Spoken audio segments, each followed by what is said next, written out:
Hello दोस्तों, स्वागत है आप सभी का आशीष सिंह लेक्चर्स के इस नए वीडियो में। दोस्तों, मैं उम्मीद करता हूं कि आपको हमारे वीडियो पसंद आ रहे हैं और आप बहुत मन लगा के अपने बोर्ड्स एग्जाम की तैयारी कर रहे हैं। उस तैयारी को लेकर के आपके लिए मैं हाजिर हूं। अगला वीडियो जो है विलगित गोलीय चालक की धारिता। इसके पहले वाले वीडियो में मैंने आपको धारिता पढ़ाई है। धारिता का एक सूत्र वहां पे आया था, वो सूत्र था Q बराबर CV। इसको अगर घुमा के लिखें तो C बराबर होगा Q बटा V। इस सूत्र का प्रयोग करके हम इस वीडियो में एक गोलीय चालक की धारिता निकालेंगे। आसान होगा टॉपिक, छोटा वीडियो होगा और आपको बेहद मजा आएगा। शुरू करते हैं।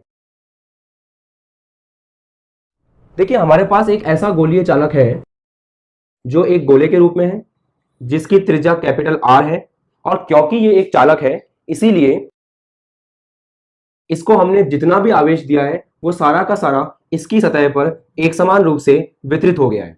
सही बात है। और हमने इसको मान लेते हैं Q आवेश दिया है। तो एक R त्रिज्या के गोलीय चालक को अगर अपन Q आवेश देते हैं तो उसके पृष्ठ पर विभव का मान जो है वो अपन निकाल चुके हैं एक वीडियो में, और वो है V बराबर KQ बटा त्रिज्या। त्रिज्या बोले तो कैपिटल R। तो V बराबर है KQ बटा कैपिटल R, और ये हम लोग ड्राइव कर चुके हैं जब हम लोग पढ़ रहे थे एक चालक आवेशित चालक के कारण विभव। वो वीडियो का लिंक ऊपर आई बटन में आ रहा है। उसके अंदर निकल के आया था कि जो इसकी सतह है उस सतह पर विभव का मान होता है KQ बटा त्रिज्या। अब देखिए ध्यान से, V बराबर आपका आ गया KQ बटा त्रिज्या। K को हम लिख सकते हैं 1 बटा 4 पाई एप्सिलॉन नॉट। K को लिख दिया 1/4 पाई एप्सिलॉन नॉट। Q बटा R ऐसे का ऐसा, एक को दिखाने की जरूरत नहीं है। तो इस K को लिख दिया 1 बटा 4 पाई एप्सिलॉन नॉट, उससे ये आ गया। अब देखो V का मान आपके पास है, इसको समीकरण 2 बोल दीजिए। Q बराबर CV होता है, अर्थात C बराबर Q बटा V। ये आपका समीकरण 1 है जो पुराने वीडियो में आया था। अब हमें केवल क्या करना है, इस V का मान यहां पे रख देना है। तो V का मान समीकरण 2 से 1 में रखने पर क्या आएगा, उससे C बराबर Q बटा V। ये पूरा मान रख दीजिए। तो ये पूरा मान देखो, ये पूरा मान जो है V का वो अपन यहां रख रहे हैं। तो Q बटा ये पूरी चीज Q बटा 4 pi epsilon not R। Q से Q कट जाएगा, ये ऊपर चल जाएगा। तो C आपका आ गया 4 pi epsilon naught into R। सही बात है। और यहां पे आप देखो 4 पाई एप्सिलॉन नॉट कांस्टेंट है, अर्थात धारिता C जो है वो गोले की त्रिज्या कैपिटल R के समानुपाती है। मतलब जितना बड़ा गोला होगा, जितना बड़ा गोले की त्रिज्या होगी, उतना ही ज्यादा उसकी धारिता होगी। सीधी सी बात है। तो यहाँ पे जो चालक गोले की धारिता है वो कितनी निकल के आ रही है, 4 pi epsilon naught capital R। मतलब त्रिज्या के बीच में और धारिता के बीच में अगर ग्राफ बनाए तो क्योंकि दोनों एक दूसरे के समानुपाती हैं इसलिए ग्राफ ऐसा आएगा। तो टॉपिक बेहद आसान था, इसलिए छोटा भी है, इंपॉर्टेंट भी है और बहुत ज्यादा आसान भी है। कुछ नहीं करना, आपको पता है, पुराने वीडियो में आप पढ़ चुके हो कि Q बराबर CV होता है, अर्थात C बराबर क्या होगा, Q बटा V। अब हमें बस V का मान रखना है। तो हम लोग निकालना चाह रहे थे एक विलगित। विलगित का मतलब होता है जिसको दुनिया से मतलब नहीं है, जिसको ऊपर कोई और प्रभाव नहीं डाल रहा है। तो आपके पास एक विलगित गोलीय चालक है जिसको हमने आवेश दिया है। क्योंकि ये चालक है इसलिए इसको जो भी आवेश दिया गया है वो उसकी सतह पर एक समान रूप से फैल गया। अब एक बात समझने की है, पुराने वीडियो में हमने पढ़ा है कि जब भी हम किसी गोलीय चालक की सतह पर विभव का मान देखते हैं तो वो आता है KQ बटा त्रिज्या सतह पर। अब अगर ये मान आता है V बराबर KQ बटा कैपिटल R, तो यहाँ पे K की जगह रख दीजिए 1/4 पाई एप्सिलॉन नॉट। आपके पास V का मान आ गया। अब इस V के मान को यहां से उठा के बस हमें यहां पे रखना है और हमारे पास C आ जाएगा। तो V का मान समीकरण 2 से समीकरण 1 में हमने रख दिया। तो यहां पे आपका V आ जाता है Q बटा 4 pi epsilon naught capital R। Q से Q कट जाएगा, इसको ऊपर ले जाइए। C आ गया 4 pi epsilon naught capital R। यहां से ये पूरा कांस्टेंट है तो C समानुपाती हो गया किसके, कैपिटल R के। अर्थात जितनी बड़ी गोले की त्रिज्या होगी उतना ही ज्यादा आपको क्या देखने को मिलेगा, उसकी धारिता। जितना बड़ा गोला होगा उसका आवेश ग्रहण करने की क्षमता उतनी ही ज्यादा होगी। Simple topic. अब देखो, ये मान लेते हैं कि जो इसके आसपास माध्यम है वो माध्यम निर्वात है। तो माध्यम निर्वात था तो सूत्र ये आ रहा था। अब मान लेते हैं अपन एक नई चीज कि ये जो गोला है, ये गोला एक ऐसे माध्यम में रखा है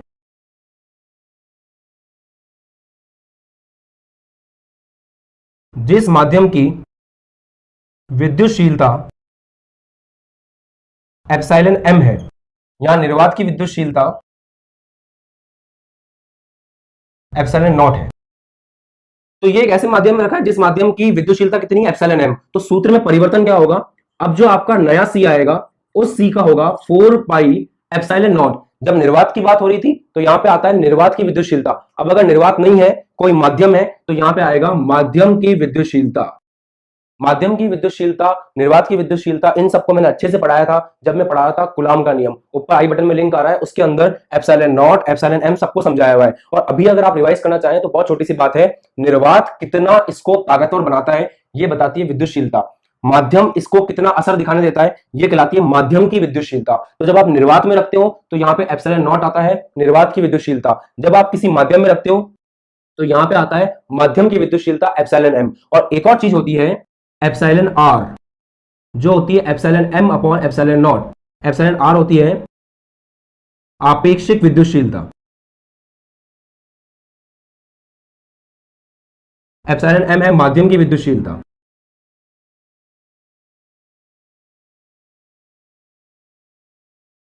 और एप्सिलॉन नॉट है निर्वात की विद्युतशीलता।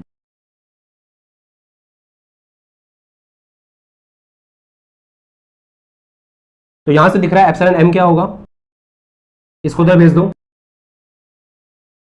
एप्सिलॉन एम होगा epsilon naught into epsilon R.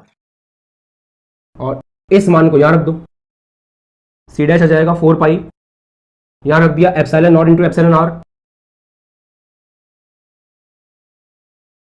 अब देखो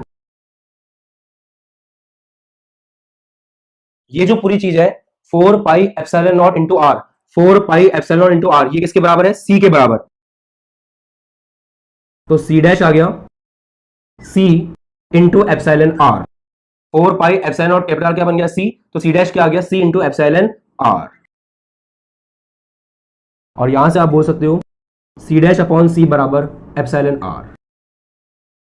तो कहने का मतलब क्या है, अगर आप किसी चालक गोले को निर्वात में रखते हो तो उसका जो धारिता होगी उसका सूत्र होगा 4 pi epsilon naught into capital R. उसको किसी माध्यम में ले जाकर रख दोगे तो आपके निर्वात की विद्युतशीलता की जगह माध्यम की विद्युतशीलता आएगी। और यहां से एक और चीज आती है आपेक्षिक विद्युतशीलता, जो होती है माध्यम की विद्युतशीलता डिवाइड बाय निर्वात की विद्युतशीलता। यहां से एप्सिलॉन एम का मान आएगा epsilon R into epsilon naught. जब इस मान को आप यहां पे रखोगे तो आप पाओगे कि 4 pi epsilon naught into R जो है वो ऐसे का ऐसा आपका धारिता है निर्वात में। तो इस पूरे को आप सी लिख दोगे तो निकल के आएगा धारिता किसी माध्यम में बराबर होती है धारिता निर्वात में गुणा आपेक्षिक विद्युतशीलता।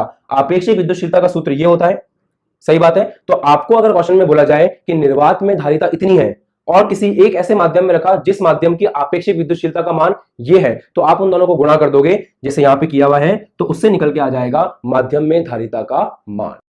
कुछ भी टफ नहीं है, एकदम आसान है। अगर स्टार्टिंग से आप मेरे सारे वीडियो देख रहे हो इस चैप्टर के, तो गुलाम के नियम में मैंने आपको एप्सिलॉन एम, एप्सिलॉन आर और एप्सिलॉन नॉट सबसे मिलवाया हुआ है।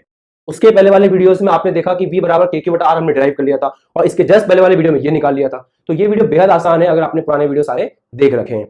और कुछ भी खास नहीं था, बस एक चालक आवेशित गोले के कारण हमने क्या किया, एक चालक आवेशित गोले के कारण हमने निकाला सी का मान। उसके लिए हमें वी का मान चाहिए था, वी का मान हमने यहां पे रख दिया, उससे निकल के आ गया सी का मान। फिर अगर किसी माध्यम में रखते हैं तो एप्सिलॉन नॉट बन जाता है एप्सिलॉन एम। फिर एप्सिलॉन एम को लिख सकते हैं epsilon naught into epsilon R. इनके नामकरण संस्कार मैंने आपको बता दिए, माध्यम की विद्युतशीलता, निर्वात की विद्युतशीलता, आपेक्षिक विद्युतशीलता। उसके बाद निकल के आ गया कि अगर किसी माध्यम में जो धारिता होती है वो निर्वात की धारिता गुणा आपेक्षिक विद्युतशीलता होती है। इतना आसान टॉपिक था। और बस एक ही बहुत बड़ी खास बात है कि जितनी बड़ी त्रिज्या होगी गोले की उसकी धारिता उतनी ज्यादा होगी। आने वाले वीडियो में सेम ट्रिक काम में लेंगे, Q बराबर CV होगा, C बराबर Q बटा V होगा, हम ला करके V का मान रख देंगे, उससे निकल के आ जाएगा C का मान। समांतर प्लेट संधारित्र के बारे में, और इस चैप्टर का सबसे महत्वपूर्ण हिस्सा है समांतर प्लेट संधारित्र। इसके पहले वाले 2-3 वीडियो में आप जानते हो संधारित्र क्या होता है। संधारित्र का ही एक विशेष कैटेगरी है समांतर प्लेट संधारित्र। इंपॉर्टेंट टॉपिक है, ध्यान से पढ़िएगा, स्टेप बाय स्टेप आराम से पढ़ाऊंगा ताकि सब कुछ क्लियर हो। शुरू करते हैं। देखो समांतर प्लेट संधारित्र क्या होता है, एक प्लेट लेते हैं धातु की, उसी आकार की दूसरी प्लेट लेते हैं, मतलब ये दो धातु की प्लेट है जो बिल्कुल एक जैसी है। इसकी जो लंबाई है, चौड़ाई है, मोटाई है, वही लंबाई चौड़ाई मोटाई इसकी है। जब दो धातु की प्लेट को एक दूसरे से ऐसे कुछ दूरी पर रख देते हैं तो इससे बनता है समांतर प्लेट संधारित्र। अब जब हम इसको बैटरी से जोड़ते हैं तो बैटरी से जोड़ने पे आपका ये समांतर प्लेट संधारित्र आवेशित होता है। बैटरी का धनात्मक टर्मिनल इस प्लेट को धनावेशित कर देता है और बैटरी का ऋणात्मक टर्मिनल इस प्लेट को ऋणावेशित कर देता है। तो जितना इस पे प्लस आता है उतना ही इस पे माइनस आता है। और मान लेते हैं इनके बीच की दूरी d है। ठीक है दोस्तों। और ये जो प्लेट है ना, एक प्लेट ऐसे है, एक प्लेट उससे कुछ दूरी पर ऐसे रखी हुई है,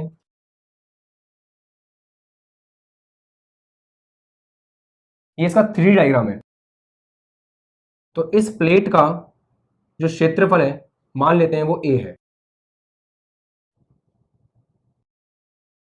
और आवेशित कर रखा है, इसको प्लस से जोड़ रखा है, इसको माइनस से जोड़ रखा है। इसी डायग्राम को बनाया है सेम 3 डायमेंशन में, 3D में, और ये बीच की दूरी d है। तो परिभाषा पढ़ लीजिए, बेहद आसान है कि समान ज्योमेट्री एवं समान क्षेत्रफल, बिल्कुल एक जैसी दो धातु की प्लेटों को जब एक दूसरे से कुछ दूरी पर रखते हैं और वो दोनों एक दूसरे के समांतर होती हैं तो इसे कहते हैं समांतर प्लेट संधारित्र। और जब इसको बैटरी से जोड़ते हैं तो ये आवेशित हो जाता है। एक धातु की प्लेट पे प्लस क्यू आवेश आता है, एक धातु की प्लेट पे माइनस क्यू आवेश आता है। अब हम निकालना चाहते हैं इसकी धारिता।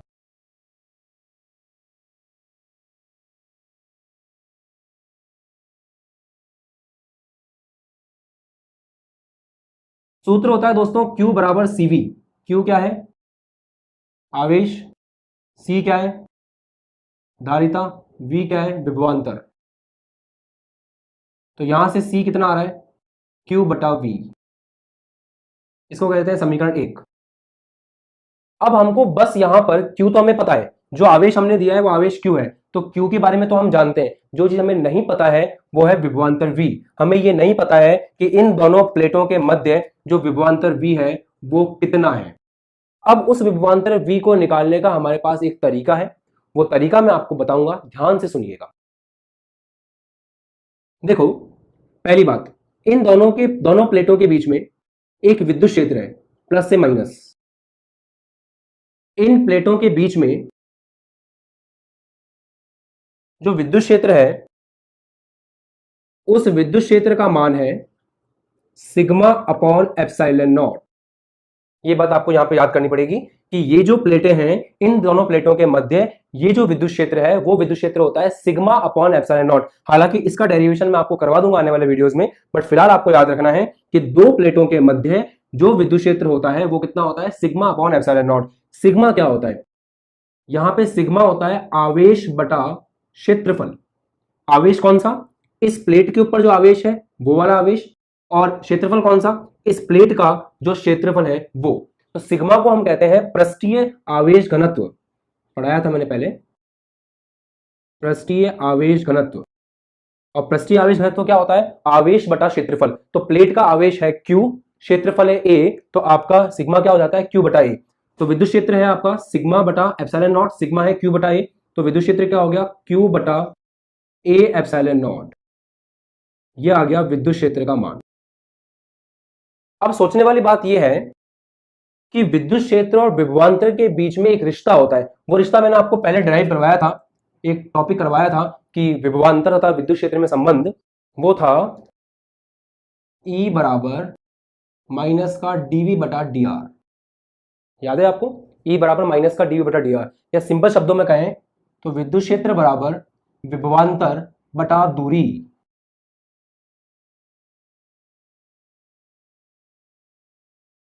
सही बात है। तो विद्युत क्षेत्र E बराबर होता है विभवांतर बटा दूरी। तो विभवांतर क्या होगा? विद्युत क्षेत्र इंटू दूरी, सीधी सी बात है।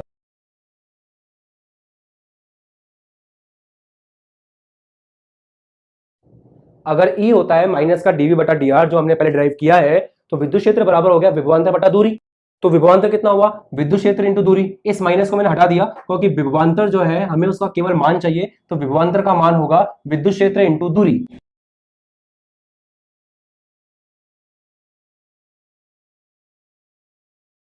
सिंपल भाषा में बात करें तो विभवांतर किसके बीच में है? प्लेटों के बीच में। तो विभवांतर V होगा विद्युत क्षेत्र, कितना है प्लेटों के मध्य विद्युत क्षेत्र? E है, गुणा दूरी। प्लेटों के मध्य कितनी दूरी है? प्लेटों के मध्य दूरी है d, तो v बराबर हो गया E इंटू डी। फिर से एक बार, आपका विद्युत क्षेत्र होता है विभवांतर बटा दूरी, तो विभवांतर क्या हुआ, विद्युत क्षेत्र इंटू दूरी। विद्युत क्षेत्र कितना है, E है, और प्लेटों के मध्य दूरी कितनी है, d है, तो E इंटू डी।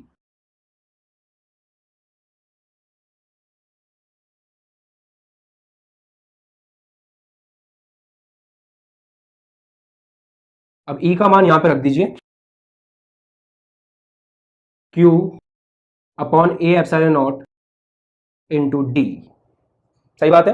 तो V हो गया दोस्तों Q into D upon A epsilon not, क्योंकि हमने E का मान Q upon A epsilon not जैसे यहां पे रखा, V आ गया। अब देखिए, जब आपके पास V आ चुका है, तो अब हम जानते हैं कि Q बराबर क्या होता है, CV। यहां से हम क्या करेंगे, V का जो भी मान है वो यहां रख देंगे। ऐसा करते हैं,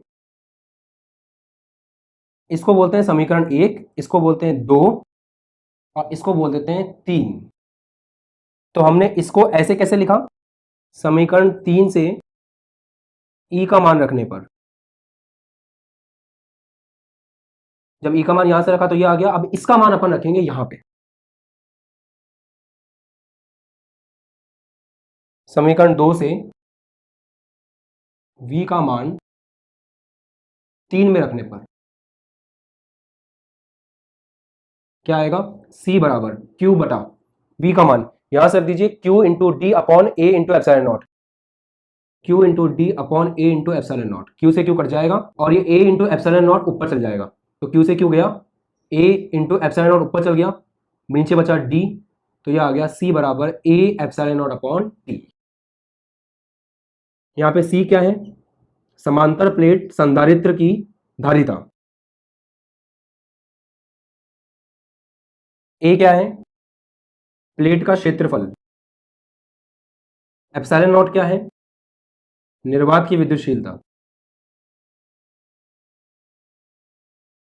और D क्या है, प्लेटों के मध्य दूरी। तो ये हमने डेरिवेशन कर करके निकाल लिया कि धारिता का मान क्या होगा। अब मैं फटाफट से आपको डेरिवेशन रिवाइज करवा देता हूं, बेहद आसान है, स्टेप बाय स्टेप चलना और कुछ नहीं है। समांतर प्लेट संधारित्र क्या होता है, जब दो एक जैसी प्लेटों को एक दूसरे से कम दूरी पर रखा जाता है तो वो बनाती हैं समांतर प्लेट संधारित्र। अब हम ये मान लेते हैं, हमने जो प्लेट ली है उसका एरिया A है और दो प्लेटों के बीच की दूरी D है।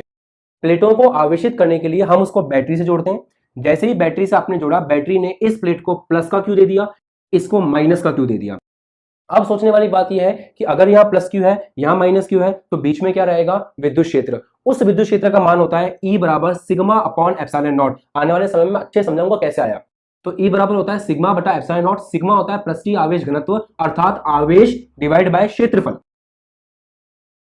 प्लेट का आवेश कितना है, Q, प्लेट का क्षेत्रफल क्या है, A, तो सिग्मा क्या हो गया, Q बटा A। Q बटा A का मान सिग्मा की जगह रख दो, E आ जाएगा Q upon A into epsilon not. अब समझने वाली बात यह है कि आपको विभवांतर निकालना है। विभवांतर कैसे निकलता है, पहले पढ़ चुके हो, विद्युत क्षेत्र बराबर विभवांतर बटा दूरी, तो विभवांतर बराबर विद्युत क्षेत्र इंटू दूरी। तो यहां से आपका आ जाएगा विद्युत क्षेत्र, दूरी प्लेटों के बीच की D है, तो विद्युत क्षेत्र इंटू दूरी, यहां से क्या निकल के आ गया, V। अब हमारा टारगेट था C निकालना। Q बराबर होता है CV, तो C कितना होगा, Q बटा V। बस यहां से V का मान उठाकर के यहां रख दीजिए, आपका C आ जाएगा। हल कर लीजिए, आपके Q से Q कट गया, नीचे बचा D, A into epsilon not ऊपर चल गया, ये आ गया C बराबर A epsilon not upon D। इसको हमेशा याद रखना कि समांतर प्लेट संधारित्र की धारिता का सूत्र होता है A epsilon not upon D, जहां A है प्लेटों का क्षेत्रफल, D है प्लेटों के बीच की दूरी, और एप्सिलॉन नॉट है निर्वात की विद्युतशीलता। ये आपका टॉपिक संपन्न होता है। एकदम छोटे छोटे टॉपिक्स को हम लोग ले रहे हैं और ये टॉपिक बेहद इंपॉर्टेंट है, क्योंकि आगे आने पर इस पे आपको न्यूमेरिकल्स मिलेंगे और ये टॉपिक इसी की सहायता से आगे बढ़ेगा। एकदम सिस्टमैटिक है। इसके पहले वाले वीडियो में मैंने आपको विलगित आवेशित गोले की कारण करवाया था, उसमें भी यही था, Q बराबर CV होता है, बस V आपको कहीं से लाके रखना पड़ता है, C निकल जाता है। सही, संधारित्रों का संयोजन बहुत ही ज्यादा इंपॉर्टेंट टॉपिक है और ज्यादा से ज्यादा न्यूमेरिकल आने के चांस इसी टॉपिक से होते हैं। तो ध्यान से समझिएगा और आपको बहुत मजा आएगा, क्योंकि टॉपिक बेहद आसान है। शुरू करते हैं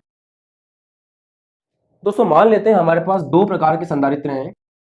एक संधारित्र है जिसका धारिता 2 फैराड है, एक संधारित्र है जिसकी धारिता कितनी है, 2 फैराड, और हमारे पास एक दूसरा संधारित्र है जिसकी भी धारिता है 2 फैराड। परंतु हमें परिपथ के अंदर एक ऐसा संधारित्र चाहिए जिस संधारित्र की धारिता 1 फैराड हो। बात समझ में आई? हमारे पास दो तरह के संधारित्र हैं, दोनों संधारित्र 2 फैरेड के हैं, परंतु हमें परिपथ में एक ऐसा संधारित्र चाहिए जिसका धारिता 1 फैरेड हो। तो अब आपके पास दो ऑप्शन है, या तो आप 1 फैरेड का नया संधारित्र मार्केट से खरीद के लाओ, या फिर आपके पास दूसरा ऑप्शन फिजिक्स में और है कि आप इन दोनों को एक विशेष प्रकार से संयोजित करो ताकि आपको मिल जाए 1 फैरेड। हाँ जी, ये संभव है। अगर आप 2 फैरेड के 2 संधारित्रों को एक विशेष क्रम में जोड़ोगे तो आपको कितना मिल जाएगा? 1 फैरेड। अब ये जादू कैसे होता है ये हम पढ़ते हैं संधारित्रों के संयोजन में। तो टॉपिक का इंट्रोडक्शन देखिए। परिपथ में उपलब्ध धारिता, ये हमारे पास है उपलब्ध धारिता जो हमारे पास है, से इच्छित धारिता, उपलब्ध धारिता है 2 फैरेड और हम चाहते हैं 1 फैरेड। तो उपलब्ध धारिता से इच्छित धारिता प्राप्त करने के लिए हम लोग क्या करते हैं? संधारित्रों का संयोजन करते हैं। यह संयोजन मुख्यतः 2 प्रकार का होता है, एक श्रेणी क्रम संयोजन और एक पार्श्व क्रम संयोजन। और हम लोग पहले पढ़ने वाले हैं श्रेणी क्रम संयोजन। शुरू करते हैं। श्रेणी क्रम का मतलब बेसिक जिंदगी में क्या होता है? एक के बाद एक के बाद एक के बाद एक, बिल्कुल वैसे ही यहां होगा। आप पहला संधारित्र ले लो, मान लेते हैं हम लोग 3 संधारित्रों का श्रेणी क्रम संयोजन कर रहे हैं। तो पहला संधारित्र है हमारे पास जिसकी धारिता है C1, एक प्लेट प्लस है इसकी, एक प्लेट माइनस है।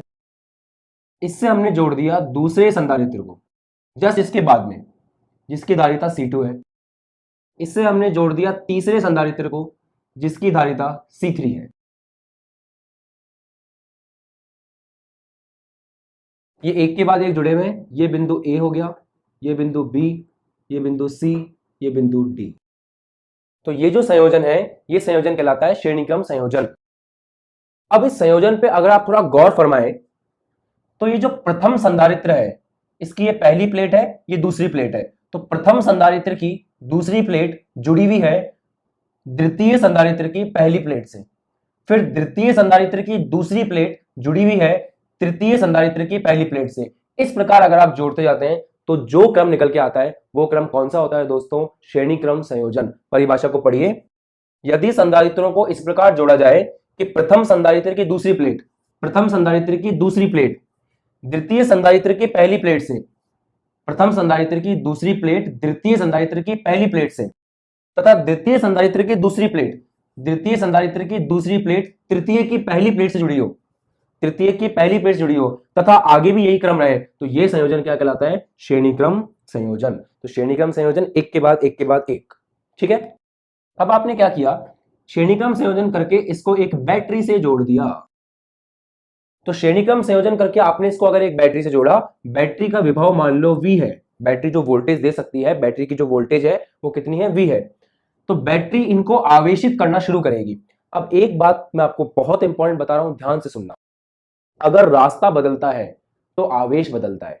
सुनो, यहां से जो आवेश जाएगा पहले वाले संधारित्र के लिए भी यही रास्ता है, दूसरे वाले संधारित्र के लिए भी यही रास्ता है, तीसरे वाले संधारित्र के लिए भी यही रास्ता है। रास्ते में कोई परिवर्तन नहीं है। एक सीधे तार के अंदर ये जुड़ा हुआ है, इसके बाद ये जुड़ा हुआ है, इसके बाद ये जुड़ा हुआ है, अर्थात आवेश तीनों में बराबर होगा। आवेश तीनों में बराबर होगा। अगर मैं समझाना चाहूं तो ये एक पाइप हमारे पास है, मान लो ये पतला पाइप है, इसके बाद मोटा पाइप है, इसके बाद और मोटा पाइप है। अब अगर आप यहां से 10 लीटर पानी डालते हो तो पहले पाइप के अंदर से भी कितना पानी जाएगा? 10 लीटर। इसके आगे वाले पाइप में से भी जाएगा 10 लीटर, इसके आगे वाले पाइप में से भी जाएगा 10 लीटर। क्योंकि ऑप्शन नहीं है ना, रास्ता ही नहीं है, ये केवल एक ही रास्ता है। तो इसमें से भी 10 लीटर, इसमें से भी 10 लीटर, इसमें से भी 10 लीटर। तो इसके अंदर भी आवेश होगा प्लस क्यू माइनस क्यू, इसमें भी आवेश होगा प्लस क्यू माइनस क्यू, इसमें भी आवेश होगा प्लस क्यू माइनस क्यू, क्योंकि एक ही रास्ता है। तो जब हम संधारित्र का श्रेणी क्रम संयोजन करते हैं तो हमारा Q जो है, हमारा आवेश जो है वो कैसा रहता है? नियत रहता है। जैसे अगर एक के बाद एक पाइप जोड़ते हो तो जितना भी पानी डालो, अब पानी को पाइप खा तो जाएगा नहीं, जितना पानी यहां से गया उतना यहां से जाएगा, उतना यहां से जाएगा। सही बात है। तो अगर रास्ते में कोई परिवर्तन नहीं है, सब एक के बाद एक लगे हुए हैं, तो ऐसे केस में आपका आवेश क्या रहता है? नियत रहता है। अब आगे सुनिए। दूसरी चीज होती है विभव। विभव या विभवांतर। जो विभवांतर होता है वो इस बात पर निर्भर करता है कि आपने किन दो बिंदुओं के बीच में जोड़ रखा है। सुनना, अगर आपने यहां देखो तो C1 जुड़ा हुआ है, मतलब पहला संधारित्र जुड़ा हुआ है A और B बिंदु के बीच में, दूसरा संधारित्र जुड़ा हुआ है B और C बिंदु के बीच में, तीसरा संधारित्र जुड़ा हुआ है C और D बिंदु के बीच में, अर्थात तीनों संधारित्र अलग अलग बिंदुओं के बीच में जुड़े हुए हैं, और अगर अलग अलग बिंदुओं के बीच में जुड़े हुए हैं तो विभव अलग अलग होगा, मतलब इन तीनों पर अलग अलग विभव होगा। फिर से एक बार, विभव या विभवांतर निर्भर करता है किसके ऊपर? बिंदुओं के ऊपर। ये जो आवेश है ये इन दोनों बिंदुओं के बीच में है, अर्थात ये जो आपकी संधारित्र है वो इन दो बिंदुओं के बीच में, ये संधारित्र इन दो बिंदुओं के बीच में, ये संधारित्र इन दो बिंदुओं के बीच में, अर्थात क्योंकि तीनों संधारित्र अलग अलग बिंदुओं के बीच में, तो इनके अंदर जो विभवांतर है वो अलग अलग होगा। मान लो इसका विभवांतर V1 है, इसका विभवांतर V2 है, इसका विभवांतर V3 है, तो ये V1 plus V2 plus V3 ये तीनों का योग किसके बराबर होगा? V के बराबर होगा, क्योंकि इन सबको विभवांतर देने वाला कौन है? बैटरी है। तो बैटरी V ने इधर विभवांतर बनाया V1, इधर बनाया V2, इधर बनाया V3। अब मैं आपको एक डायरेक्ट ट्रिक बताता हूं, अगर रास्ता नहीं बदल रहा है तो आवेश नियत रहेगा, और विभवांतर चेक करने के लिए बिंदु देख लिया करो, अगर बिंदु बदल रहे हैं तो विभवांतर बदलेगा, अगर बिंदु नहीं बदल रहे हैं तो विभवांतर नहीं बदलेगा। आप देख सकते हो यहाँ पे हर एक संधारित्र अलग अलग बिंदुओं के बीच में है, इसलिए विभवांतर जो है वो आपका नियत नहीं है। तो श्रेणीक्रम संयोजन की पहली बात क्या है कि आवेश नियत रहता है परंतु विभवांतर नियत नहीं रहता है। यहां अगर समझाना चाहूं मैं आपको तो यहां से 10 लीटर पानी डालोगे, इधर भी 10 लीटर जाएगा, इधर भी 10 लीटर जाएगा, अर्थात आवेश नियत है क्योंकि रास्ता एक ही है, परंतु पाइप के इस हिस्से में पानी का प्रेशर अलग होगा, पाइप के इस हिस्से में पानी का प्रेशर अलग होगा और इस हिस्से में प्रेशर अलग होगा। यहाँ पानी ज्यादा प्रेशर से जाएगा, यहाँ प्रेशर और कम हो जाएगा, यहाँ प्रेशर और कम हो जाएगा। तो प्रेशर कुछ कुछ विभवांतर की तरह मान लो समझने के लिए कि जैसे इन तीनों पाइप में पानी तो बराबर जा रहा है परंतु उसका वेग स्पीड अलग अलग है, बिल्कुल वैसे ही इन तीनों के अंदर आवेश तो बराबर है परंतु इनका विभवांतर जो है वो बराबर नहीं है, क्योंकि आवेश रास्ते पर निर्भर करता है और विभवांतर बिंदुओं पर निर्भर करता है। ठीक है, तो यहां तक मेरे हिसाब से समझने में कोई दिक्कत नहीं आनी चाहिए। आगे देखो, अब आती है बात कि इस परिपथ का हम बनाए तुल्य परिपथ। अब तुल्य परिपथ क्या चीज होती है सुनना, एक दीवार को 8 मजदूर मिलकर के 8 घंटे में बनाते हैं। एक दीवार है, उस दीवार को 8 मजदूर मिलकर के 8 घंटे में बनाते हैं, और एक मजदूर ऐसा आता है जो अकेला उसी दीवार को बना देता है 8 घंटे में। तो आप क्या बोलोगे, वो जो 8 मजदूर थे उन 8 मजदूर के तुल्य ये अकेला मजदूर है। तो तुल्य का मतलब होता है जो सबका काम करते हैं, 5-6 लोग मिलकर के जो काम कर रहे हैं, अगर एक बंदा वो अकेला पांचों का काम कर दे तो उसको हम इन पांचों के क्या बोलेंगे? तुल्य बोलेंगे। तो यहां भी हमने कितने संधारित्र लगा रखे हैं? यहां पे हमने लगा रखे हैं 3 संधारित्र। तो तीनों संधारित्र हटा करके मैं एक ऐसा संधारित्र लगाऊं जो इन तीनों का काम कर जाए, तो उसको अपन क्या बोलेंगे? उसको अपन बोलेंगे तुल्य संधारित्र।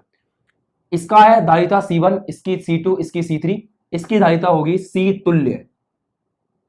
ये तीनों मिलकर के किन बिंदुओं के बीच में लगे हुए हैं? A और D। देखो भैया, A और D के बीच में ये तीनों लगे हुए हैं। ये अकेला किसके बीच में लगेगा? A और D के बीच में, क्योंकि बात हो रही है तुल्य की। ये तीनों लगे हुए हैं A और D के बीच में, ये अकेला लगेगा A और D के बीच में। ये तीनों किसको झेल रहे हैं? ये तीनों झेल रहे हैं बैटरी को मिलकर के। V1 plus V2 plus V3 किसके बराबर है? V के बराबर। तो ये तीनों मिलकर के बैटरी के V को झेल रहे हैं, ये अकेला बैटरी के V को झेलेगा। इसी को बोलते हैं भैया तुल्य।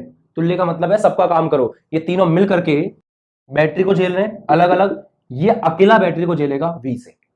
इनमें से आवेश कितना प्रवाहित हो रहा है? Q। इसमें से भी आवेश कितना प्रवाहित होगा? Q। तो ये आपका है तुल्य परिपथ। तुल्य परिपथ का मतलब ऐसा परिपथ जो इन तीनों का योग है, जो काम ये तीनों मिलकर कर रहे हैं वो काम ये अकेला कर रहा है।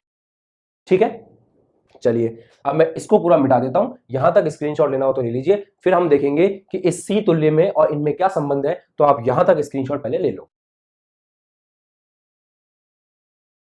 हाँ दोस्तों, अब देखिए प्रथम संधारित्र के लिए देखो, इसके पहले वाले वीडियो में हमने एक फॉर्मूला पढ़ चुके हैं, Q बराबर CV। तो यहां से V क्या होगा? Q बटा C। इसको अपन काम में ले सकते हैं। तो प्रथम संधारित्र के लिए V कितना है? V1 है। Q कितना है? Q है। C कितना है? C1 है। तो हम बोल सकते हैं प्रथम संधारित्र के लिए V1 बराबर Q बटा में C1, समीकरण 1। द्वितीय संधारित्र के लिए, द्वितीय संधारित्र के लिए V है V2, Q है Q और C है C2। तो हम बोल सकते हैं V2 बराबर Q बटा में C2, समीकरण 2। तृतीय संधारित्र हेतु V3 बराबर Q बटा में C3। डायरेक्ट लिख दिया मैंने। कैसे? देखो तृतीय संधारित्र के लिए V क्या है? V3। Q क्या है? Q। और C कितना है? C3। तो V3 बराबर हो जाएगा Q बटा C3। V3 बराबर Q बटा C3। इसे कहिए समीकरण नंबर 3। अब तुल्य परिपथ से, तुल्य परिपथ से देखोगे तो तुल्य परिपथ में V की जगह क्या है? V है। Q की जगह क्या है? Q है। C की जगह क्या है? C तुल्य है। तो हम बोल सकते हैं V की जगह V, Q की जगह Q और C की जगह क्या है? C तुल्य। C तुल्य। समीकरण 4। अब परिपथ से अपन एक बात जानते हैं, परिपथ से हम एक बात जानते हैं कि V ही 3 हिस्सों में बट रहा है, V1, V2, V3। तो परिपथ से हम बोल सकते हैं कि V बराबर है V1 plus V2 plus V3। अब हम समीकरण 1, 2, 3 से V1, V2, V3 का मान यहां पे रख सकते हैं और समीकरण 4 से V का मान यहां पे रख सकते हैं। तो समीकरण 1, 2, 3, 4 से, समीकरण 1, 2, 3 व 4 से मान रख दीजिए। V का मान Q बटा C तुल्य बराबर V1 का मान Q बटा C1 प्लस V2 का मान Q बटा C2 प्लस V3 का मान Q बटा C3। अब देखो Q हर जगह है तो Q कट जाएगा। कटेगा कैसे? देखना, Q अपॉन C तुल्य, यहां से Q कॉमन निकाल लो तो क्या बचेगा अंदर? 1 upon C1 plus 1 upon C2 plus 1 upon C3। अब आप Q से Q को काट सकते हो। क्या बना? 1 बटा C तुल्य बराबर 1 बटा C1, 1 बटा C2 प्लस 1 बटा C3। ये आ गया हमारे पास सूत्र तुल्य धारिता का। अर्थात क्या सीखने को मिला? यदि आप 2 या 2 से अधिक संधारित्रों का श्रेणीक्रम संयोजन करते हैं तो तुल्य जो धारिता होती है उस तुल्य धारिता का व्युत्क्रम सभी संधारित्रों की धारिताओं के व्युत्क्रम के योग के बराबर होता है। आराम से देख लो, वापस बताऊंगा, कोई चिंता की बात नहीं है। व्युत्क्रम का मतलब होता है उल्टा, 1 अपॉन। तो यदि हम 2 या 2 से अधिक संधारित्रों का श्रेणीक्रम संयोजन करते हैं तो तुल्य धारिता का व्युत्क्रम प्रत्येक संधारित्र की धारिताओं के व्युत्क्रम के योग के बराबर होता है। अर्थात 1 बटा C तुल्य बराबर 1 बटा C1 प्लस 1 बटा C2 प्लस 1 बटा C3। ठीक है? और अगर ऐसे आपने 1, 2, 3 n जोड़ रखे हो तो n संधारित्रों के संयोजन हेतु, n संधारित्रों के संयोजन पर, n संधारित्रों के संयोजन पे आप क्या बोल सकते हो? 1 बटा C तुल्य बराबर 1 बटा C1 प्लस 1 बटा C2 प्लस 1 बटा C3। ऐसे कहां तक? 1 बटा Cn। अगर n जोड़ रखे हैं तो क्या लिख दोगे आप? 1 बटा C तुल्य बराबर 1 बटा C1 प्लस 1 बटा C2 प्लस 1 बटा C3। कहां तक? 1 बटा Cn तक। n नंबर तक जोड़ोगे। 4 लिखा है, 4 तक जोड़ो। 5 को जोड़ा है, 5 तक जाओ। 6 को जोड़ा है, 6 तक जाओ। n को जोड़ा है, n तक जाओ। तो ये हमने सूत्र निकाल लिया श्रेणीक्रम संयोजन में तुल्य धारिता का। बहुत ही इंपॉर्टेंट है, यहां तक का स्क्रीनशॉट ले लो, फिर मैं आपको इसके महत्वपूर्ण बिंदु समझाता हूं। अब देखिए श्रेणीक्रम संयोजन की क्या क्या खास बातें होती हैं। श्रेणीक्रम संयोजन की सबसे पहली खास बात यह है कि इस संयोजन में तुल्य धारिता, इस संयोजन में जो तुल्य धारिता आई है C तुल्य, उसका व्युत्क्रम, व्युत्क्रम का मतलब होता है उल्टा। तो तुल्य धारिता जो है उस तुल्य धारिता का व्युत्क्रम, तो इस संयोजन में तुल्य धारिता का व्युत्क्रम सभी जुड़े संधारित्रों की धारिताओं के व्युत्क्रम, जितने भी संधारित्र आपने जोड़ रखे, मान लो n जोड़ रखे हैं, तो उन सब का व्युत्क्रम कर लो। 1 upon C1, 1 upon C2, 1 upon C3, ऐसे कहां तक? 1 अपॉन Cn। तो तुल्य धारिता का व्युत्क्रम सभी जुड़ी हुई संधारित्रों की धारिताओं के व्युत्क्रम के योग के बराबर होता है, के योग के बराबर होता है। यही आया था, उसको परिभाषा में लिख लिया अपन ने। चलिए, तो पहला पॉइंट तो बेहद आसान था, इसको समझाया है बस, और कुछ नहीं। सभी संधारित्रों में आवेश का मान नियत होता है। आवेश का मान नियत है, तो दिख ही रहा है आपको, सारे संधारित्रों में आवेश Q क्या है? नियत है। जो बदलता है वो कौन बदलता है? विभवांतर बदलता है। तो एक बात बताओ, V बराबर क्या होता है? Q बटा C। Q अगर आपका नियत हो जाए, Q अगर आपका नियत हो जाए तो V किसके व्युत्क्रमानुपाती हो जाएगा? C के। सही सही बात है ना। अगर Q नियत हो जाए, Q बराबर होता है CV, V बराबर हो गया Q बटा C।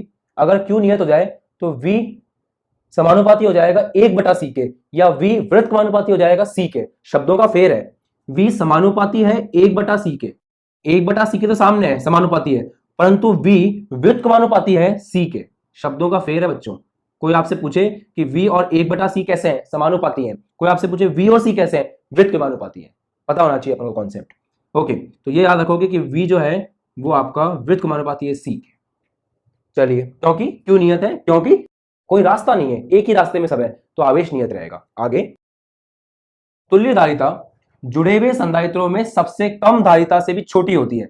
अब इस बात को समझाने के लिए एग्जांपल देना पड़ेगा। पहले सुनो, मैंने स्टार्टिंग कैसे की थी वीडियो की। मैंने आपको कहा था कि आपके पास दो संधारित्र है, एक तो 2 फैरेड का है, दूसरा 2 फैरेड का है, और हमको एक ऐसा चाहिए जिसके अंदर 1 फैरेड बने। तो अब देखना, हो गया अपना काम। इन दोनों को श्रेणी क्रम में जोड़ो। आपने एक लिया 2 फैरेड का, दूसरा लिया 2 फैरेड का, तो आपका C1 कितना हो गया? 2। C2 भी कितना हो गया? 2। अब 1 बटा C तुल्य से C तुल्य निकालते हैं। तो 1 बटा C तुल्य क्या आएगा?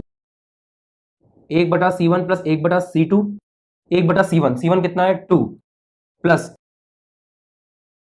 1 बटा 2। आधा प्लस आधा कितना होता है? 1 होता है, तो आधा प्लस आधा हो गया 1। तो 1 बराबर 1 बटा C तुल्य, तो C तुल्य भी कितना आ गया यहां से? 1 फैरेड। देखा, अगर आप 2-2 फैरेड के दो संधारित्रों को श्रेणी क्रम में जोड़ोगे तो वो मिल करके इन दोनों का जो C तुल्य आएगा वो C तुल्य कितना आएगा? 1 फैरेड आएगा। तो अगर आपको परिपथ में 2-2 फैरेड के 2 दे रखे हो और 1 फैरेड चाहिए हो, तो आप बस इनको कैसे जोड़ दोगे? श्रेणी क्रम में। श्रेणी क्रम में जोड़ते ही अपने आप ये वाला फॉर्मूला लगेगा और तुल्य धारिता कितनी निकल के आएगी? 1 फैरेड। सही है। अब आगे की बात सुनो। मान लो C1 आपके पास 1 हो, 1 फैरेड, C2 आपके पास है 2 फैरेड, और C3 आपके पास है 3 फैरेड। अब हमको निकाल के दिखाना है C तुल्य। फॉर्मूला लगाते हैं। 1 बटा C तुल्य बराबर 1 बटा C1 प्लस 1 बटा C2 प्लस 1 बटा C3। तो 1 बटा C तुल्य बराबर 1 बटा C1 1, 1 बटा C2 1 बटा 2, 1 बटा C3 1 बटा 3। इनका एलसीएम कितना आ रहा है? इनका एलसीएम आ रहा है 6। 1 का 6 में भाग लगाया 6 आया, 2 का 6 में भाग लगाया 3 आया, 3 का 6 में भाग लगाया 2 आया। कितना आ रहा है ये हल करने के बाद? 6 और 3 9 और 2 11। कितना आया? 11 बटा 6। तो 1 बटा C तुल्य कितना आ रहा है? 11 बटा 6। अब इसको आगे हल करते हैं। अगर 1 बटा C तुल्य आ रहा है 11 बटा 6, तो इसको ऐसे लिखते हैं 1 बटा C तुल्य आपका आ रहा है 11 बटा 6।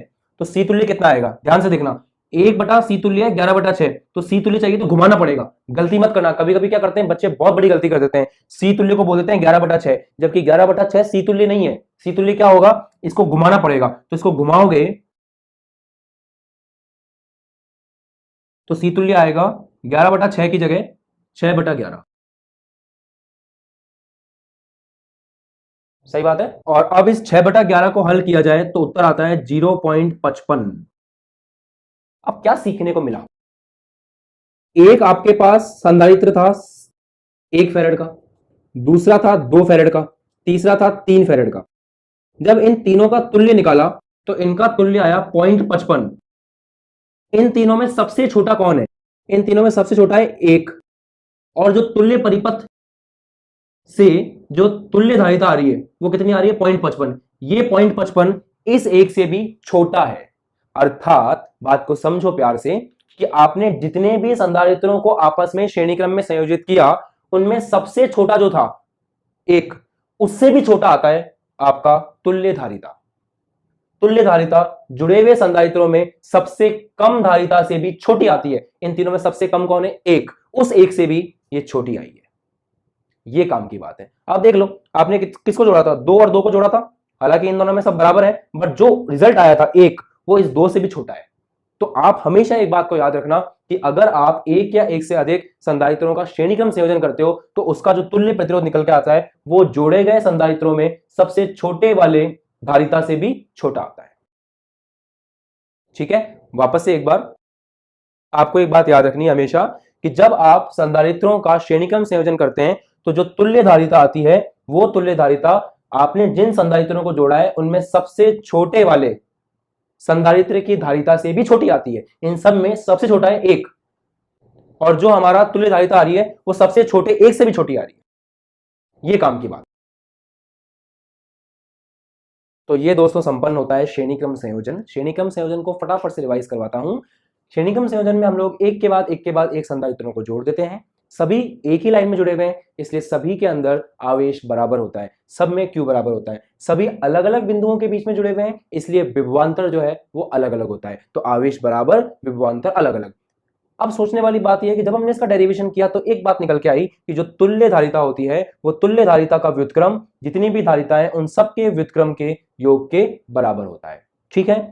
अब क्योंकि आपका Q नियत है, V बराबर होता है Q बटा C, Q नियत हो गया तो V आपका व्युत्क्रमानुपाती आता है C के। यहां से हम एक और बात बोल सकते हैं, पता है क्या, कि V1 अनुपात V2 अनुपात V3 चलता रहेगा, ये बराबर होगा 1 अनुपात C1, 1 अनुपात C2, 1 अनुपात C3। जब मैं न्यूमेरिकल्स करवाऊंगा तो इसका बेहतर मतलब समझ में आएगा। फिलहाल तो ये देख लो, V1 अनुपात V2 अनुपात V3 बराबर 1 अनुपात C1, 1 अनुपात C2, 1 अनुपात C3। ये रहा, ऐसे लिख सकते हैं। फिर आपने एक बहुत खास बात सीखी कि आप जब श्रेणीक्रम संयोजन करते हो तो जितनों को भी जोड़ते हो उनमें सबसे छोटा जो होता है, श्रेणीक्रम संयोजन करने के बाद तुल्य धारिता सबसे छोटे वाले से भी छोटी आती है।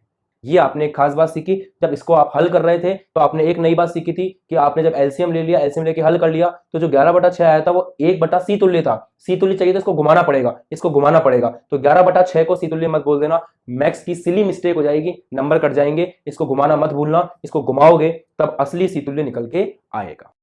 बहुत प्यार से, बहुत धीरे धीरे, बार बार एक ही चीज को बोलते हुए वीडियो में मैं इसलिए पढ़ाता हूं ताकि अच्छे से अच्छे टॉपिक जो है वो आपको समझ में आए। और एकदम बेसिक संधारित्र का श्रेणीक्रम संयोजन में आपने पाया था 1/C तुल्य बराबर 1/C1 plus 1/C2 plus 1/C3 आता है।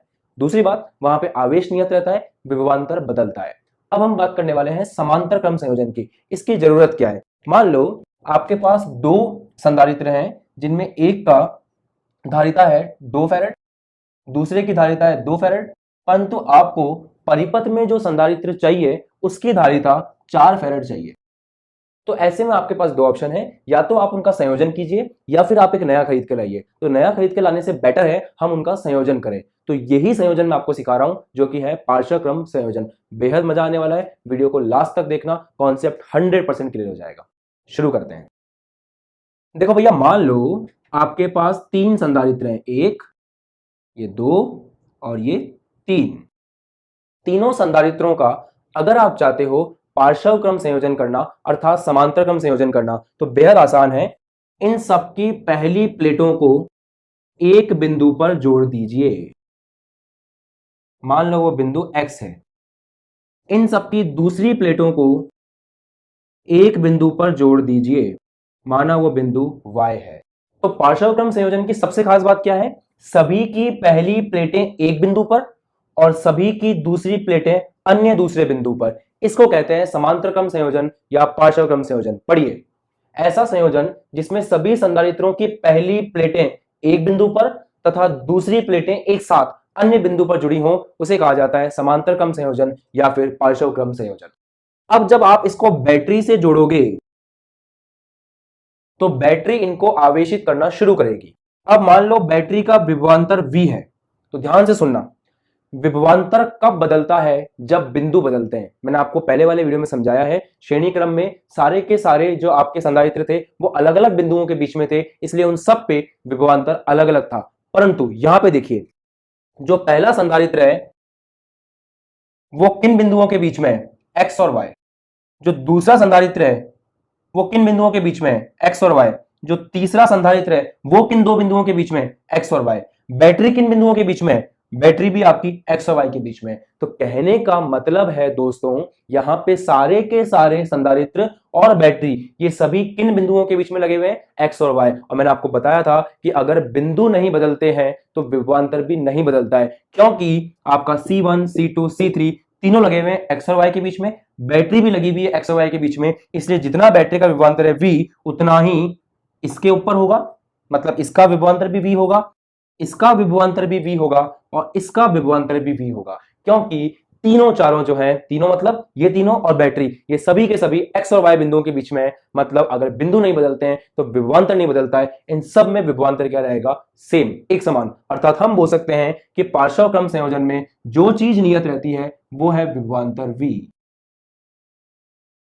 चलिए अब बात करते हैं आवेश की। बैटरी यहां से आवेश प्रदान करेगी। मान लो बैटरी ने Q आवेश प्रदान किया,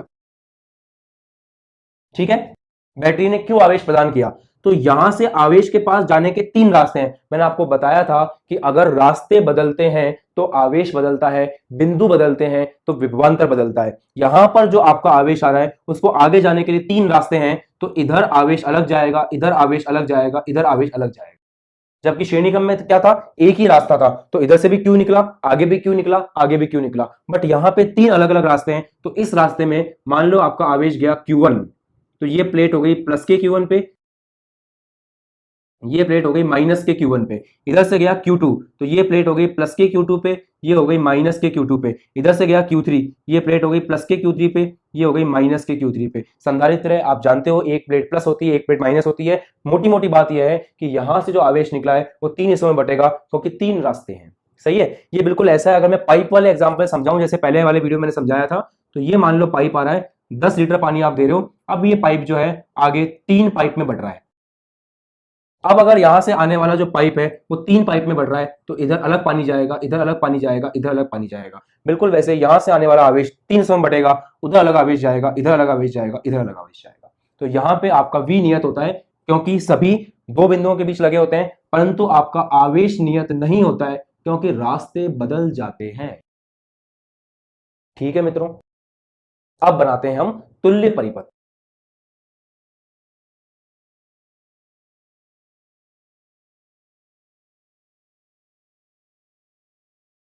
तुल्य के बारे में मैंने पहले ही बताया था कि तुल्य क्या होता है। 8 घंटे में अगर 8 मजदूर एक दीवार बनाते हैं और एक मजदूर आकर के अकेला 8 घंटे में उसी दीवार को बना देता है, तो हम बोलते हैं कि उन 8 मजदूर के तुल्य है ये अकेला मजदूर। 5 लोग जो मिलकर काम करते हैं, अगर एक बंदा अकेले उस काम को कर दे तो उन पांचों के तुल्य कहा जाता है उस अकेले बंदे को। बिल्कुल वैसे ही ये तीनों संधारित्र मिलकर के जो काम कर रहे हैं, अगर एक संधारित्र अकेला कर दे तो उस शहंशाह को कहा जाएगा सी तुल्य।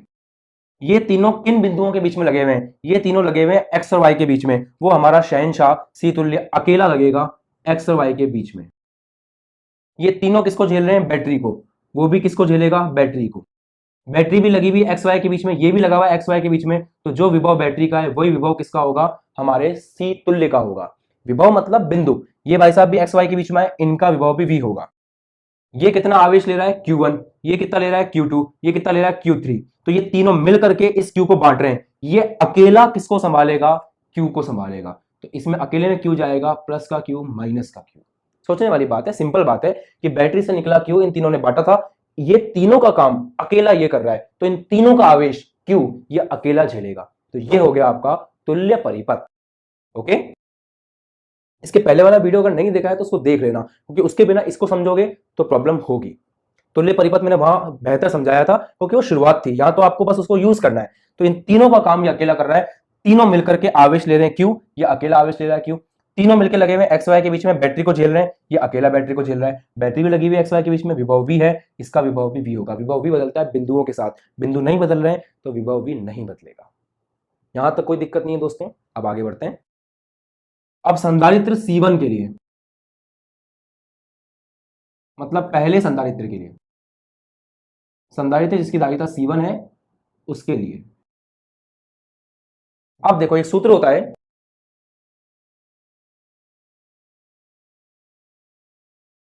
Q is equal to CV। पढ़ा है आपने इसके पहले वाले वीडियोस में। तो संधारित्र जो पहला है उसके लगाते हैं अपन। तो पहले संधारित्र के लिए Q कितना है? Q1 है। C कितना है? C1 है। V कितना है? V है। समीकरण 1। अब करते हैं दूसरे संधारित्र के लिए। दूसरे में Q कितना है? Q2 है। C कितना है? C2 है। V कितना है? V है। तीसरे संधारित्र के लिए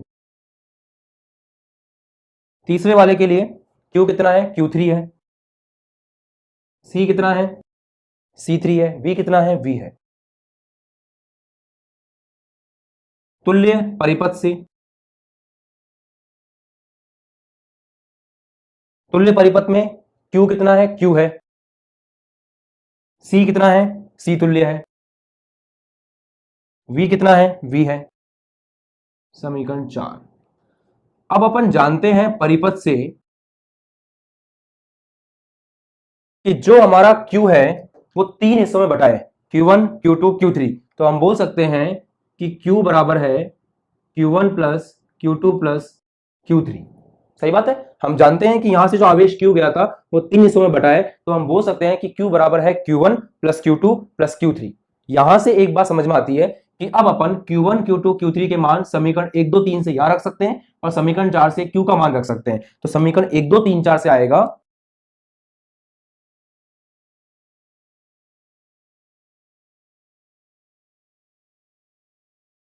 Q की जगह आएगा C तुल्य इंटू V बराबर Q1 की जगह आएगा C1 इंटू V, Q2 की जगह आएगा C2 इंटू V, Q3 की जगह आएगा C3 इंटू V। सही है, मान रख दिए बस। अब यहां से V आप कॉमन निकाल लो, तो C तुल्य V बराबर होगा C1 plus C2 plus C3। V क्या आ गया, कॉमन। अब V कॉमन आ गया तो यहां से यहां काट दो, C तुल्य कितना आ गया निकल करके, C1 plus C2 plus C3। अर्थात जब हम पार्श्व क्रम संयोजन करते हैं तो हमारा तुल्य धारिता जो होती है वो सभी धारिताओं के योग के बराबर होती है। वहां क्या आया था, 1/C तुल्य बराबर 1/C1 plus 1/C2 plus 1/C3। यहां क्या आया है, C1 plus C2 plus C3 बराबर C तुल्य। ठीक है, याद रहेगा। और अगर n को जोड़ा हो,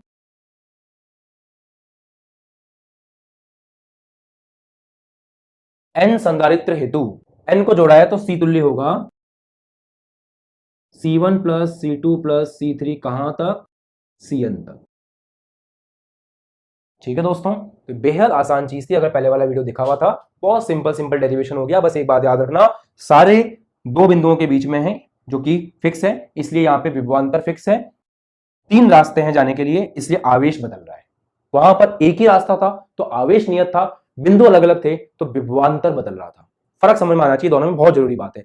बाकी डेरिवेशन आसान है, आप इसका स्क्रीनशॉट ले सकते हैं। फिर मैं महत्वपूर्ण बिंदु लिखूंगा यहां पर पूरा मिटा करके, तब तक आराम से स्क्रीनशॉट ले लो, फिर हम बात करते हैं। और अगर आपको मेरी मेहनत पसंद आती है तो अभी के अभी इस वीडियो को लाइक कीजिए, कमेंट कीजिए, चैनल पे नए हैं तो सब्सक्राइब कीजिए। हाँ तो दोस्तों, अब देखिए इंपॉर्टेंट पॉइंट्स। इस संयोजन में संयोजन की तुल्य धारिता, ये जो संयोजन आपने किया है इस संयोजन में जो तुल्य धारिता आती है C तुल्य, वो प्रत्येक संधारित्र की धारिता, प्रत्येक संधारित्र की धारिता मतलब C1, C2, C3, Cn, प्रत्येक संधारित्र की धारिता के योग के बराबर होती है। सिंपल सी बात है कि जो तुल्य धारिता आई है वो सभी धारिताओं के योग के बराबर होती है। दूसरी खास बात यह है कि इसमें सभी पर विभवांतर V नियत रहता है और आवेश बदलता है।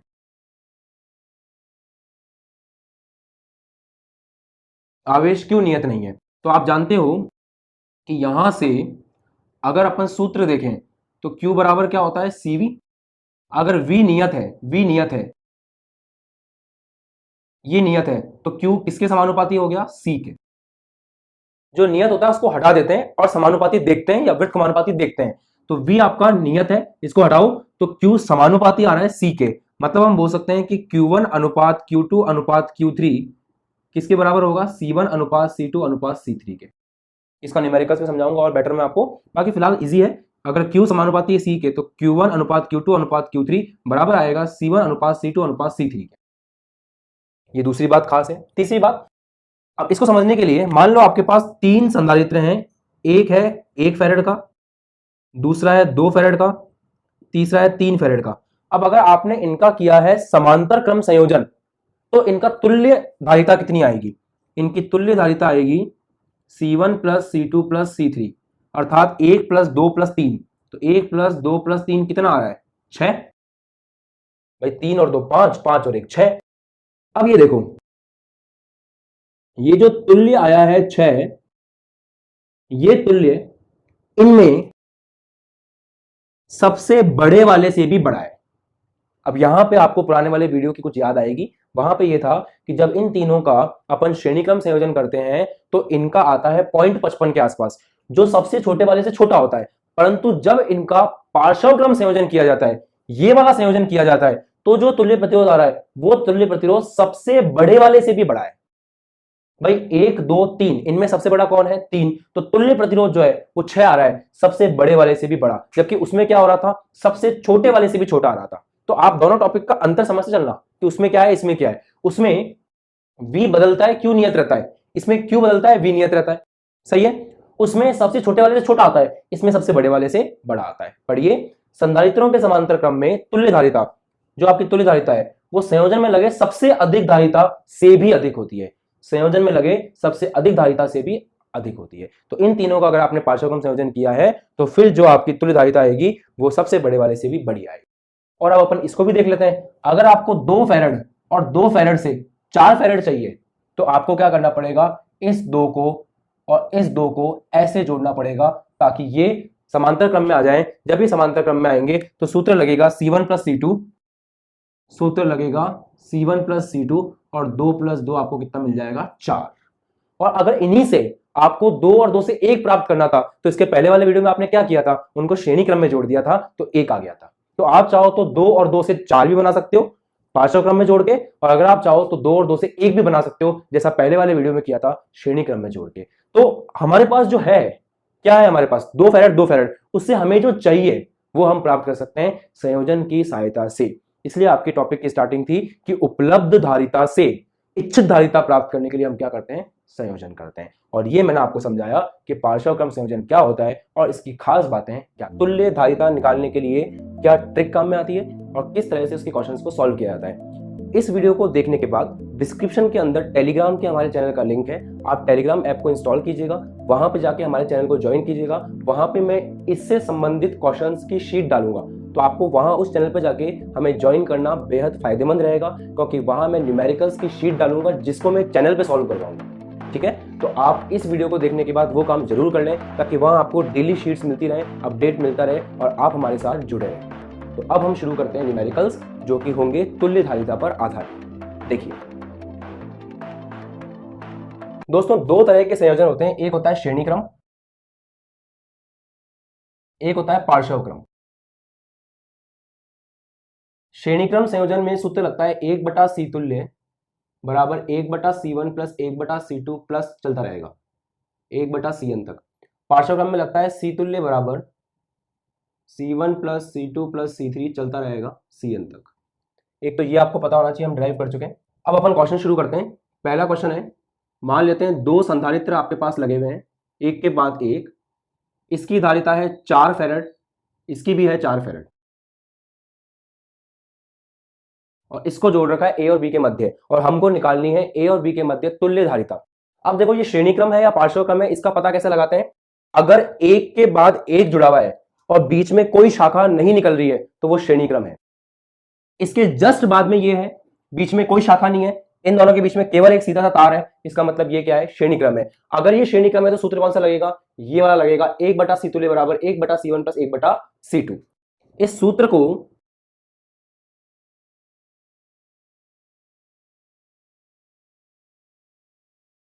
अपन अपने हिसाब से बदल सकते हैं। एलसीएम क्या आएगा? C1 C2। इसके पास C1 है, C2 नहीं है, इसके पास C2 है, C1 नहीं है, ये आ गया। अब 1/C तुल्य ये आ रहा है, इसको घुमा दो तो C तुल्य कितना आ जाएगा? C1 C2 upon C1 plus C2।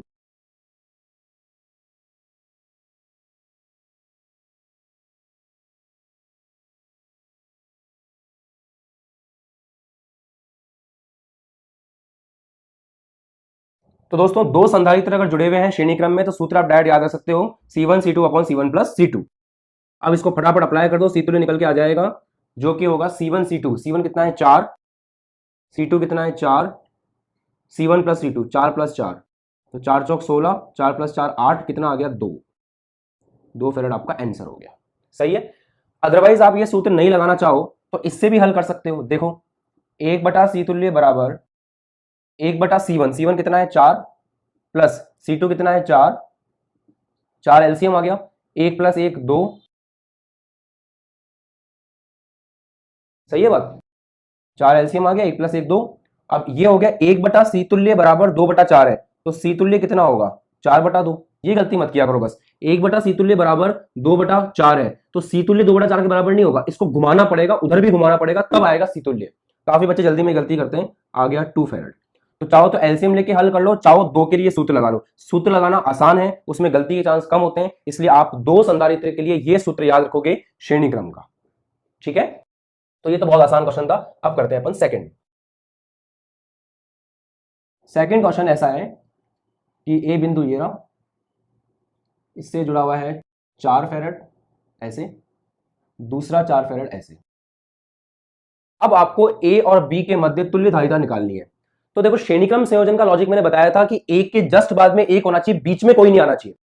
पार्श्व क्रम का लॉजिक क्या है, समांतर क्रम का लॉजिक क्या है? उसका लॉजिक है कि जिन दो को आप समांतर क्रम में देख रहे हो उनकी पॉजिटिव प्लेट अर्थात पहली प्लेट एक बिंदु पे होनी चाहिए और उनकी दूसरी प्लेट दूसरे बिंदु पे होनी चाहिए। मतलब स्टार्टिंग की प्लेट एक बिंदु पे, अंतिम प्लेट एक बिंदु पे, तब वो कहलाएंगे समांतर क्रम में। तो आप देख सकते हो इनकी जो स्टार्टिंग प्लेट है दोनों की, वो एक ही बिंदु पर है, इस पर अर्थात ए पर, और जो इनकी दूसरी प्लेट है वो एक अन्य बिंदु पर है अर्थात बी पर। इसका मतलब ये दोनों जो हैं वो किसमें हैं? ये दोनों पार्श्व क्रम में हैं। पार्श्व क्रम में सूत्र क्या लगता है? पार्श्व क्रम संयोजन में सूत्र लगता है C तुल्य बराबर C1 + C2। ये देख लो, तो ये हो जाएगा C तुल्य बराबर 4 + 4 बोले तो 8 फैराड। आसान था। तो श्रेणीक्रम संयोजन में बस आपको ये देखना है कि एक के बाद एक होता है, मतलब 4 फैराड के जस्ट बाद में 4 फैराड होगा, बीच में कोई नहीं आएगा। और पार्श्व क्रम में ये देखना होता है कि पहली प्लेट एक बिंदु पर दोनों की और अंतिम प्लेट एक बिंदु पर। ठीक है, अब हम करते हैं मिश्रित। अब हम तीसरा क्वेश्चन देखते हैं जो कि मिश्रित होगा।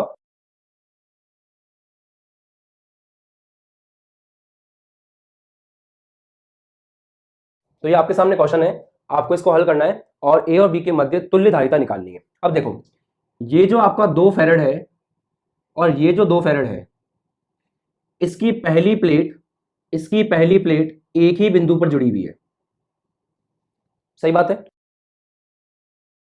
इसकी दूसरी प्लेट और इसकी दूसरी प्लेट अन्य बिंदु पर जुड़ी हुई है। इसका मतलब ये दोनों जो है पार्श्व क्रम में है, तो ये दोनों पार्श्व क्रम में। तो हमें ये तो समझ में आ गया कि ये जो 2 फैराड है और ये जो 2 फैराड है ये किसमें है? पार्श्व क्रम में। तो पहले इन दोनों का तुल्य निकालेंगे, फिर इसके बारे में सोचेंगे। तो नाम कर देते हैं C1 C2 C3। C2 तथा C3 पार्श्व क्रम में है, तो इन दोनों का जो तुल्य प्रतिरोध है, इनका तुल्य अर्थात C23 बोल देता हूं उसको, 2 और 3 का तुल्य, वो क्या होगा? पार्श्व क्रम संयोजन। पार्श्व क्रम संयोजन में जोड़ दिया जाता है, तो ये दोनों पार्श्व क्रम में है तो जुड़ जाएंगे C2 + C3 अर्थात 2 + 2 बोले तो 4। इसका मतलब ये दोनों किसमें है? ये दोनों हैं आपके पार्श्व क्रम में, तो इन दोनों के लिए सूत्र लगेगा C2 + C3, इनको जोड़ना है तो 2 + 2 हो गया 4, अर्थात इन दोनों को हटा करके मैं केवल एक को लगा सकता हूं जो कि है 4 फैराड, और इसी को बोलते हैं तुल्य प्रतिरोध, कि आप जितने ही प्रतिरोध हैं उन सबको हटा करके एक को लगा सको। तो मुझे समझ में आ गया ये दोनों किसमें है? पार्श्व क्रम में। तो इन दोनों को हटा करके इनकी जगह अब मैं एक को लगाऊंगा, वो होगा 4 फैराड। तो करते हैं C1, इन दोनों को हटा करके एक को लगा दो जो कि है C23, ये है 4 फैराड, वो भी है 4 फैराड, ए और बी के बीच में, सही है। अब देखो ये जो C1 है और ये जो C23 है, जो इन दोनों का तुल्य आया है, अब ये श्रेणी क्रम में है। श्रेणी क्रम में क्यों? क्योंकि इसके ठीक बाद में ये लगा हुआ है, बीच में कोई भी नहीं है। तो अब ये दोनों जो हैं ये हैं श्रेणी क्रम में। श्रेणी क्रम में सूत्र कौन सा लगता है? श्रेणी क्रम में लगता है जो दो श्रेणी क्रम में उनका गुणनफल डिवाइड बाय उनका योग। तो अब C तुल्य कैसे आएगा? ये दोनों लोग हैं तो इन दोनों का गुणनफल 4 × 4 अपॉन इनका योग 4 + 4, वही आ जाएगा आपके पास 2 फैराड। इसका मतलब इन दोनों का जो तुल्य धारिता है वो कितनी है? 2 फैराड है। ठीक बात है। तो बस आपको एक सिस्टमेटिक अप्रोच से इन क्वेश्चंस को सॉल्व करना होता है, बाकी होते ये बेहद आसान है। तो अब अपन देखते हैं कि भैया 3 क्वेश्चन अपन कर चुके हैं और तीनों क्वेश्चन में सीख चुके हैं कैसे श्रेणीक्रम और पार्श्वक्रम संयोजन पकड़ा जाता है। श्रेणीक्रम के लिए एक के बाद एक होने चाहिए। सूत्र लगता है जिन दो का आपको श्रेणीक्रम का तुल्य निकालना है उन दो का गुणनफल भाग लगाना है उनके योग से, और अगर पहली प्लेट सबकी एक बिंदु पर हो, दूसरी प्लेट एक बिंदु पर हो, तो वो होता है पार्श्वक्रम संयोजन। उसके अंदर सिंपल जोड़ देना होता है। मिश्रित में पहले पार्श्वक्रम को हल कर लो, उसके बाद उन दोनों को हटा करके एक लगा दो ताकि आपको समझ में आ जाए कि आगे श्रेणीक्रम है, और श्रेणीक्रम में फिर वापस से ये वाला सूत्र लगा दो और धीरे धीरे करके लास्ट में तुल्य प्रतिरोध निकल के आ जाएगा, जो कितना है 2 फैराड। ठीक है, तो बेहद आसान है और मैंने बहुत सिंपल तरीके से आपको समझाया है। बस एक के बाद एक हो तो श्रेणीक्रम, और सबकी पहली प्लेट एक बिंदु पे, सबकी दूसरी प्लेट दूसरे बिंदु पे हो तो पार्श्वक्रम। ये रामबाण है, इसको भूलना मत। दूसरी बात, अब अपन क्या करने वाले हैं, अब अपन एक और क्वेश्चन करते हैं मिश्रित का। ठीक है, फिर आपको टेलीग्राम पे जाके वो शीट सॉल्व करनी है, फिर मैं उसका वीडियो बनाऊंगा। देखो, अब देखिए इसको हल करते हैं।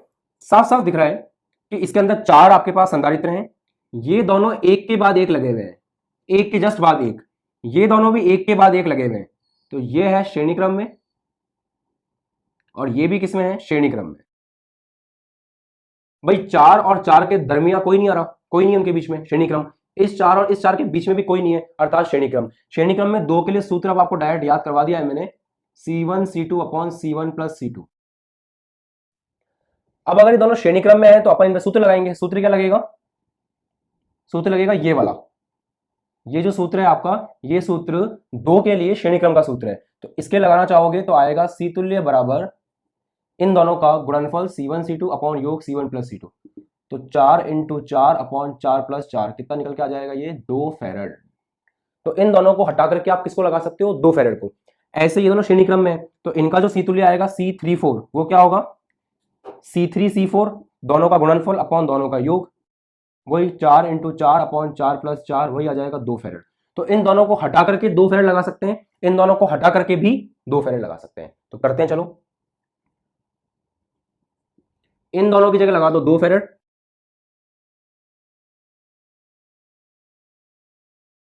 ये हो जाएगा 1 2, क्योंकि 1 और 2 का तुल्य है। ये C12,